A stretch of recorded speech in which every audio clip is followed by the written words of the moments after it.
સાહેબ આપનું નામ નથી ગયું. એચ.વી. જોટાણીયા, ફૂલ ટાઈમ સેક્રેટરી, જિલ્લા કાનૂની સેવા સત્તામંડળ, રાજકોટ. સર, આજે લોક અદાલતનું આયોજન છે, શું વિગત?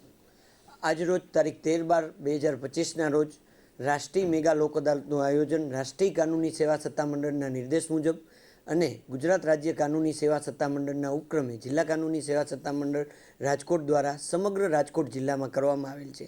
આજરોજ સમગ્ર રાજકોટ જિલ્લામાં કુલ 37,000 જુદા જુદી કેટેગરીના કેસો મૂકવામાં આવેલ છે, જેમાં બેંક લેણાના કેસો, ચેક રિટર્નના કેસો, મોટર અકસ્માત વળતરના કેસો, સિવિલ કેસો, આવા જુદા જુદા કેટેગરીના કેસો પરત્વે છેલ્લા 3 મહિનાથી જુદી જુદી વીમા કંપની, જુદી જુદી ફાઇનાન્સ કંપનીઓ, પ્રાઇવેટ પક્ષકારો વગેરે સાથે જુદા જુદા પ્રકારની મિટિંગો યોજી અને પક્ષકારો વચ્ચે સુમેળભર્યા સંબંધો જળવાઈ રહે અને પોતાના કેસમાં સમાધાન થકી કેસનું નિરાકરણ થાય તો તેનાથી બંને પક્ષકારોને ખર્ચ, સમય અને વ્યય આ તમામ વસ્તુઓમાં ફાયદો થાય છે.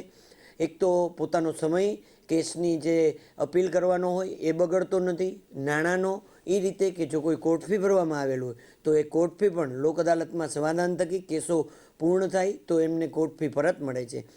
લોક અદાલતમાં સમાધાનથી કેસ ફેસલ થાય એ તકરાર નિવારણનો શ્રેષ્ઠ વિકલ્પ છે અને બંને પક્ષકારો હસતા મોઢે લોક અદાલતમાંથી સમાધાન થકી કેસનો નિકાલ થવાથી પોતાના ઘરે જાય છે. આ સિવાય જો કોઈ કોર્ટ ફી ભરવામાં આવી હોય તો તે પણ પરત મળે છે અને આજ રોજ સમગ્ર જિલ્લામાં જે 37,000 કેસો મૂકવામાં આવેલ છે એમાંથી 60% ઉપરાંત કેસોમાં સમાધાન થવાની શક્યતા છે.